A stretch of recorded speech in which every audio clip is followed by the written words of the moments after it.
ఈ అంతకుముందు అంటే మూవీస్‌లో వచ్చే సాంగ్స్ గాని, ఆర్ మీరు పాడిన ర్యాప్ గాని ఏదైనా సరే మూవీస్‌లో మ్యూజిక్ రెవెన్యూ జనరేట్ చేయాలంటే బేసిక్‌గా సీడీస్ ఉంటుండే సీడీస్, క్యాసెట్స్ ఉంటుండే.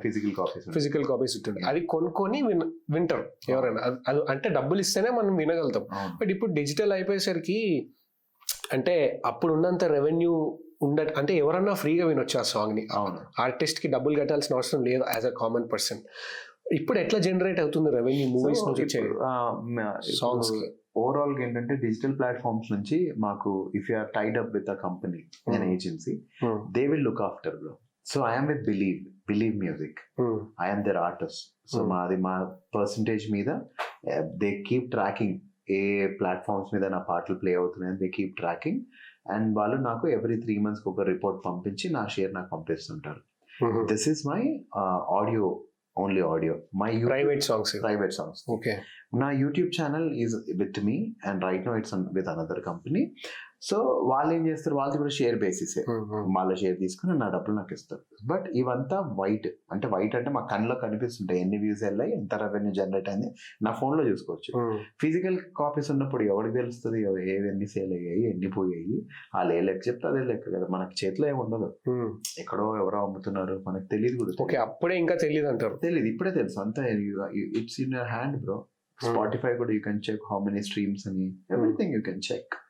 So it is more crystal clear according to me now. Okay, revenue wise and ఇప్పుడు డైరెక్ట్ గా ఇప్పుడు ముందేంటి ఒక సినిమా CDM సేల్ అయ్యేది.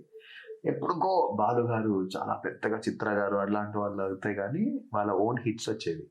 ఇప్పుడు అందరికి ఇండివిజువల్ గా ఒక ఆల్బమ్ క్రియేట్ చేస్తున్నారు స్పాటిఫై వాళ్ళు కానీ అందరూ.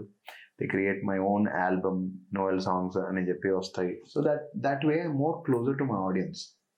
డిజిటల్ అవడం వల్ల యూట్యూబ్ అనేది ఒక పెద్ద బ్లెస్సింగ్ బ్రో, చాలా పెద్ద blessing. People have directly connected to మిమ్మల్ని ఎలా చూస్తున్నారు బ్రో ఇప్పుడు. Do you think you will be able to pull this off 10 years back? కష్టం. It is very direct now. మనం ఆడియన్స్ కి డైరెక్ట్ అయిపోయింది. యా. సో పర్ వ్యూ అంటే ఇప్పుడు యూట్యూబ్ లో అంటే రెవెన్యూ ఏదో ఒక మోడల్ ఉంటుంది వ్యూస్ కో ఏదో. అట్లా కూడా ఆర్టిస్ట్ కి సాంగ్స్ లో అట్లే ఉంటుందా? పర్ వ్యూస్ ఉంటుందా? ఇన్ని ప్లేస్ 1 million హిట్ అయింది అనుకో bro, that means you generated around 80 to 1 lakh. అందులో ఎన్ని మిలియన్స్ హిట్ అవుతే అన్ని లాక్స్. అది అదర్ ప్లాట్ఫామ్స్ లో లైక్ స్పాటిఫై, యూట్యూబ్ లో. అదర్ ప్లాట్ఫామ్స్ అది ఇంకా డిపెండ్స్ బ్రో, ఒక్కోసారి డిపెండ్స్. వస్తాయి, అందులో కూడా బాగానే వస్తాయి డబ్బులు.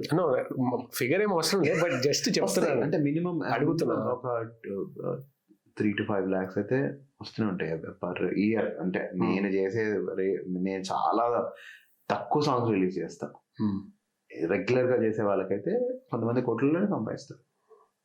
It is a very good business. మన తెలుగులో ఇంకా అంత బూమ్ రాలేదు కానీ it is a very good business.